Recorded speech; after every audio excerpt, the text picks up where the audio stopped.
ISKCON নিয়ে নজরুল ইসলাম খান, অন্য কোনো দেশে তারা মিছিল লং মার্চ কেন করে না?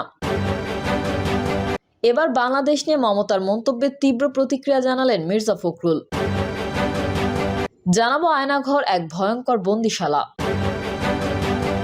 এবং সর্বশেষ জানাবো আগরতলায় বাংলাদেশ দূতাবাসে হামলা, নামিয়ে ফেলা হয়েছে জাতীয় পতাকা।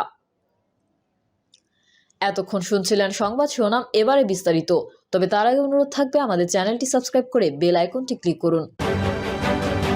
ইসকন নিয়ে নজরুল ইসলাম খান, অন্য কোনো দেশে তারা মিছিল লং মার্চ কেন করে না?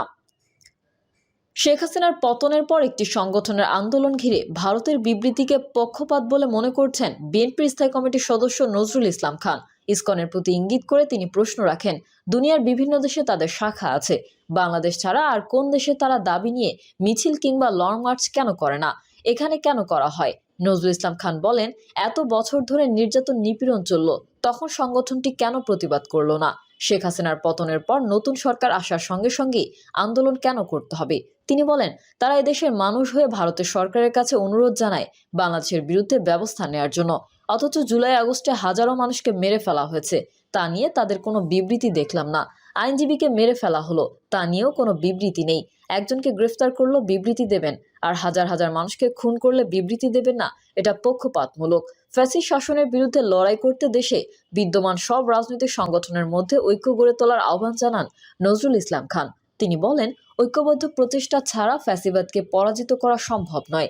দেশে গণতন্ত্র পুনঃপ্রতিষ্ঠায় আমাদের দায়বদ্ধতা রয়েছে। যারা গণতন্ত্রের জন্য জীবন দিয়েছেন তাদের রক্তের সঙ্গে বেইমানি করা যাবে না। এবার বাংলাদেশ নিয়ে মমতার মন্তব্যের তীব্র প্রতিক্রিয়া জানালেন মির্জা ফখরুল।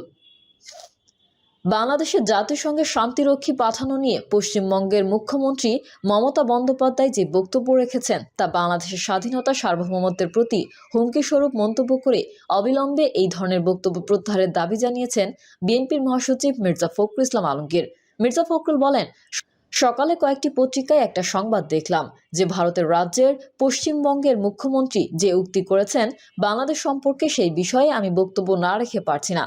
তিনি যে উক্তি করেছেন বাংলাদেশের শান্তি বাহিনী প্রেরণের, এটা সম্পূর্ণভাবে বাংলাদেশের স্বাধীনতা সার্বভৌমত্বের প্রতি একটা হুমকি স্বরূপ, এবং আমরা মনে করি এই বক্তব্যের মধ্যে দিয়ে নেতাদের যে দৃষ্টিভঙ্গি তা কিছুটা হলেও প্রকাশিত হয়েছে। মির্জা ফখরুল বলেন, সকালে কয়েকটি ভারতীয় পত্রিকায় একটা সংবাদ দেখলাম যে ভারতের রাজ্য পশ্চিমবঙ্গের মুখ্যমন্ত্রী যে উক্তি করেছেন বাংলাদেশ সম্পর্কে, সেই বিষয়ে আমি বক্তব্য না রেখে পারছি না। তিনি যে উক্তি করেছেন বাংলাদেশের শান্তি বাহিনী প্রেরণের, এটা সম্পূর্ণভাবে বাংলাদেশের স্বাধীনতা সার্বভৌমত্বের প্রতি একটা হুমকি স্বরূপ, এবং আমরা মনে করি এই বক্তব্যের মধ্যে দিয়ে নেতাদের যে দৃষ্টিভঙ্গি তা কিছুটা হলেও প্রকাশিত হয়েছে। মির্জা ফখরুল বলেন, বাংলাদেশের সাম্প্রদায়িক সম্প্রীতি ক্ষুণ্ণ হওয়া বা বিপন্ন হওয়ার যে অলীক কাহিনী ভারতীয় মিডিয়াগুলোতে প্রচারিত ও প্রকাশিত হচ্ছে তা কোনো মতেই গ্রহণযোগ্য নয়। আয়নাঘর এক ভয়ঙ্কর বন্দিশালা। আয়নাঘর নামটি শুনে অনেকেরই চোখের সামনে ভেসে উঠতে পারে স্বচ্ছ কাচে ঘেরা সুন্দর পরিপাটি একটি কক্ষ বা ঘর, অথচ বাস্তবতা বড়ই ভয়াবহ ও বিভীষিকাময় এক চিত্র প্রকাশ করে। বাংলাদেশের ইতিহাসে বিরোধী মত দমনে সবচেয়ে ভয়ঙ্কর এক নির্যাতন সেলের নাম আয়নাঘর।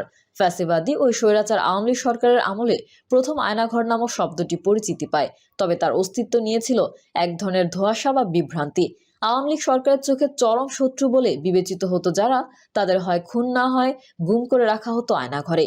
ঢাকা সেনানিবাসে অবস্থিত এই আয়নাঘর প্রতিরক্ষা বাহিনীর কাউন্টার টেরোরিজম ইন্টেলিজেন্স ব্যুরোর দ্বারা পরিচালিত একটি গোপন আটক কেন্দ্র। এতদিন কিউবার অভ্যন্তরে মার্কিন সেনাদের গুয়ান্তানামো বে কারাগারের খবর কিংবা ইরাকে বেসামরিক ব্যক্তিদের জন্য আবু গারিব কারাগারের ভয়াবহ নির্যাতনের খবর বিশ্ববাসী জেনে এসেছে। এখন সেটি পুরনো খবর। বাংলাদেশে শেখ হাসিনা তার মতের বিরুদ্ধে যাওয়া ব্যক্তিদের শায়েস্তা করতে বাংলাদেশে সারা দেশে আয়নাঘরের মতো নির্যাতন সেল তৈরি করেছিলেন। যারা আয়নাঘরের বিভীষিকাময় নির্যাতনের শিকার হয়েছিলেন তারা এখন একে একে মুখ খুলে আয়নাঘরকে ব্যাপক পরিচিত করেছেন। জানা যায়, আয়নাঘরের মতো সারা দেশে ডিজিএফআই এর নিয়ন্ত্রণে অনেকগুলো বন্দিশালা ছিল। গুম সংক্রান্ত তদন্ত কমিশনের চেয়ারম্যান অবসরপ্রাপ্ত বিচারপতি মইনুল ইসলাম চৌধুরী আয়নাঘর নিয়ে মানুষের বিদ্যমান কৌতূহল খানিকটা মিটিয়েছেন। গুম বিষয়ে প্রাপ্ত সকল অভিযোগের তদন্ত এই কমিশন করবে। এই জন্য সেপ্টেম্বর মাসেই তারা আনুষ্ঠানিকভাবে কাজ শুরু করে দিয়েছেন। তার নেতৃত্বে গঠিত তদন্ত কমিশন 25 সেপ্টেম্বর বহুল আলোচিত আয়নাঘর বা বন্দিশালা পরিদর্শন করে। এরপর তারা 1 অক্টোবর ডিবি ও সিটিটিসির নিয়ন্ত্রণে থাকা বন্দিশালা পরিদর্শন করেন। এ সময় তারা আয়নাঘর সম্পর্কিত বেশ কিছু বিষয় জনসম্মুখে তুলে ধরেন।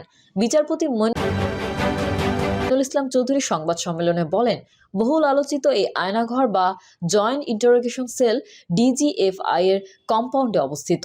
দোতলা বিশিষ্ট বিল্ডিংটির নিচতলায় 20 থেকে 22টা সেল আছে।